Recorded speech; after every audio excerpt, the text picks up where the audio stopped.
संतान का सुख महाराज जी ने कैसे दिया भक्तों को बता रहा हूं आज इस वीडियो में। नमस्कार, मैं विनोद शुक्ल आपको सुना रहा हूं बाबा नीम करोड़ी की अद्भुत गाथाएं। अद्भुत गाथाओं की श्रृंखला में आज हम लिए चलते हैं आपको कैंची धाम।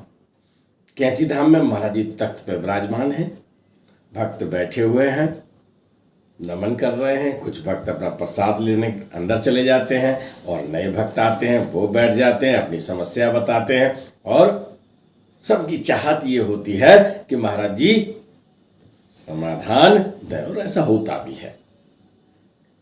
एक दंपत्ति महाराज जी के चरणों में सदा नमत प्रणाम करते हुए उनके नजदीक बैठ जाते हैं। महाराज जी कहते हैं, जा प्रसाद ले ले। और वो दंपति उठता है, प्रसाद लेता है और फिर बैठ जाता है आगे। अचानक महाराज जी उससे पूछने लगते हैं, बेटा चाहिए? अब जो दंपत्ति है वो एक दूसरे के मुखारबिंद की तरफ निहारता है, कोई जवाब नहीं दिया। महाराज जी ने एक बार फिर पूछा, बेटा चाहिए? अब देने वाला खुद पूछे और जिसको चाहिए वो जवाब क्या देता है, सुनिएगा। वो व्यक्ति खड़ा हो जाता है, कहता, महाराज जी हमारे 3 संतानें हैं और 3 संतानें यानी 3 बेटियां हैं हमारे, हमको कोई संतान नहीं चाहिए। तेरी मां को तो चाहिए नाती। आप देखिए, महाराज जी कहते हैं कि तेरी मां को तो नाती चाहिए, और सच में यही बात है। घर में अक्सर कभी कभी वार्ताओं के दौरान उनकी मां चर्चा करती हैं, हाय एक नाती तो होता, है ना, लड़का एक होता। और जो होता वाली बात महाराज जी से क्या छिपा है। अब वो दंपत्ति कहता है, नहीं महाराज जी हमारे 3 बेटियां हैं तो बेटे मिल जाएंगे। खैर जो भी रहा, महाराज जी ने कहा, जा बेटा होगा तेरे। और समय आने पर उन्हें पुत्र रत्न की प्राप्ति होती है।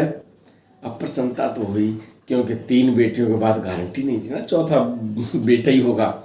लेकिन आशीर्वाद मिला, चौथा बेटा हुआ और फिर कई बेटे हुए उनके। भक्त का नाम भी सुखदेव है और महाराज जी से संबंधित उनकी अनन्य भक्तों की जो श्रृंखला है उनमें से वो एक की रिश्तेदार भी हैं। क्योंकि सारी बातें क्लियर लोग नहीं करना चाहते, पहचान भी थोड़ी छिपाए रखना चाहते हैं, इसलिए मैंने आपको वो बात बताई। तो मित्रों, बिना मांगे और वो जो उसकी मां है उसकी इच्छा का ध्यान रखते हुए पुत्र प्राप्ति का आशीर्वाद दे दिया और उन्हें मिला। एक कथा और आती है जिसमें एक वकील दंपत्ति हैं, यानी एडवोकेट हैं, उनकी खुद एडवोकेट हैं, उनकी पत्नी, दोनों लोग दर्शन के लिए आए हैं। उनकी पत्नी की इच्छा ये है कि भाई एक संतान की प्राप्ति हो जाए। देखिए, जिसके कोई संतान नहीं होती वो केवल यही चाहता है कि हमारी एक लड़की ही हो जाए, और जिसके लड़की होती है वो सोचता है कि लड़का हो जाए, है ना। ये इच्छाएं हैं और संतान प्राप्ति के बिंदु पर ही आज मैं चर्चा कर रहा हूं। तो वो वकील साहब इच्छा किए हुए हैं पत्नी दोनों के साथ एक बेटा या एक बेटी हमारे यहाँ हो जाए। महाराज जी ने उन्हें आशीर्वाद दिया है और एक अमरूद उठा के बोले, ले इसे खा लेना, मतलब पत्नी को खिला देना। अमरूद वकील साहब ले लेते हैं, पत्नी दोनों अपने घर रास्ते पे जाते हैं। तो वकील साहब पत्नी से कहते हैं कि क्यों भाई, अरे अपने भैया के तो हैं ही 4-5 बच्चे और ये 5 बच्चे अपने ही तो हैं, क्या करेंगे? ठीक है, वकील साहब वो अमरूद जो है पूजा की अलमारी में रख देते हैं, समर्पित कर देते हैं। अमरूद रखा रहता है और ये भी नहीं देखते कि 1 दिन हो गया, 2 दिन हो गया, 4 दिन हो गए, महीना बीत गया, लगभग अमरूद रखा हुआ है। एक दिन वकील साहब के एक मित्र आते हैं और वो अपनी बात को कहते हैं। उनकी भी एक ही बिथा है कि उनकी कोई संतान नहीं है। वकील साहब को याद आता है कि वो अमरूद महाराज जी ने दिया था, वो रखा है, देखें 1 महीना से ज्यादा हो गया है। पूजा तो रोज करते हैं, आए देखते हैं, अरे अमरूद तो जैसा महाराज जी ने दिया था बिल्कुल वैसे ही रखा है। वो अमरूद उठा के अपने मित्र को दे देते हैं और मित्र घर जाके अपनी पत्नी को खिला देते हैं वो अमरूद और उन्हें संतान सुख मिलता है।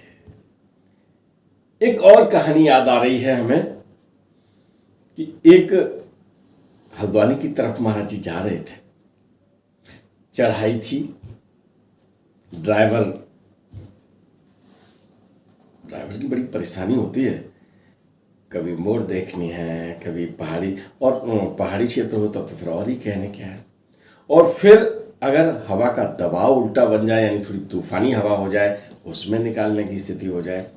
ऐसी विषम परिस्थिति में एक ड्राइवर है, वो गाड़ी ड्राइव कर रहा है, महाराज जी बैठे हुए हैं और सच में परिस्थितियां ऐसी थी कि उसे गाड़ी रोक देनी चाहिए थी, लेकिन महाराज जी का ध्यान करके महाराज जी बैठे हैं, उसने गाड़ी आगे बढ़ा दी। उस तूफानी हवा से गुजरते हुए, खराब सड़क का वास्ता भी वहाँ चल रहा है, यानी खराब सड़क भी है, इसके बावजूद भी वो ये सोच लेता है महाराज जी बैठे हैं, चलो भाई, और वो गाड़ी आगे ले जाता है। महाराज जी सोचते हैं, अरे भाई तूने कैसी गाड़ी निकाल दी? बोले आप बैठे हैं ना। और जब वो इस तरह का विश्वास दिखाता है तो महाराज जी पूछते हैं, कितने वर्ष हो गए शादी को, कोई संतान हुई? अब महाराज जी देखिए कोई बात नहीं है, कोई चर्चा नहीं है, महाराज जी बोल बैठते। नहीं महाराज जी 19 साल हो गए शादी को, अभी कोई बच्चा नहीं हुआ है। महाराज जी तत्काल अपनी कंबल में हाथ डाला, एक सेव निकाल के दे दिया, बोले खा ले। और वो सेव खा लेता है वो ड्राइवर, उसको भी संतान प्राप्ति का योग बनता है, संतान प्राप्त होती है। ये 3-4 घटनाएं मैंने आपको बताई। मैं आपको याद दिलवा दूं कि नीम करोरी में राम सेवक का जन्म भी होता है। बद्री जी जो थे, उनको उनके नाती प्रोफेसर हैं आगरा में, मैं उनसे मिलवाऊंगा। यानी उनके पिता का जो जन्म हुआ था वो महाराज जी के आशीर्वाद से हुआ था। बड़ी कथाएं हैं। बद्री विशाल शुकाबाद में उनका भी जन्म आशीर्वाद से हुआ था। तो ढेर सारी कथाएं हैं। अनन्य भक्तों को महाराज जी ने संतान सुख का लाभ दिया था, संतान सुख दिया था। आज भी मन स्थिति से जब महाराज जी से कोई कुछ मांगता है, आज भी ऐसे कई उदाहरण मिलते हैं जिन्हें संतान सुख की प्राप्ति होती है। मित्रों, एक अलग से मैं आपको बताऊंगा कि एक सूची जैसी बन गई है मेरे पास। मैं जिनसे मिल पा रहा हूँ, जिनसे मुलाकात हो पा रही है, जैसे अब राम सेवक जी के पुत्र हैं प्रोफेसर गुप्ता जी, आगरा में रिटायर हो चुके हैं, उनसे वार्ता होती रहती है। तो उनके पिता का जन्म हुआ, उन्होंने कुआं बनवाया नीम करोली में, मैंने आपको कई बार लाइव में दिखाया, वैसे भी दिखाया है। तो संतान सुख कैसे मिल सकता है? अगर आप उनसे मन स्थिति से कुछ मांगे, और महाराज जी तो देने वाले हैं, तो मिलेगा संतान सुख जिनको चाहिए। मन स्थिति से आप प्रार्थना कीजिए और निश्चित रूप से महाराज जी आज सुनते हैं और संतान का सुख का आशीर्वाद भी देते हैं। कई उदाहरण हैं, मैं ऐसे लोगों से मिलवाऊंगा भी आपको। आज तो चल पड़ते हैं, फिर मिलते हैं किसी ऐसी एक और कथा के साथ। तब तक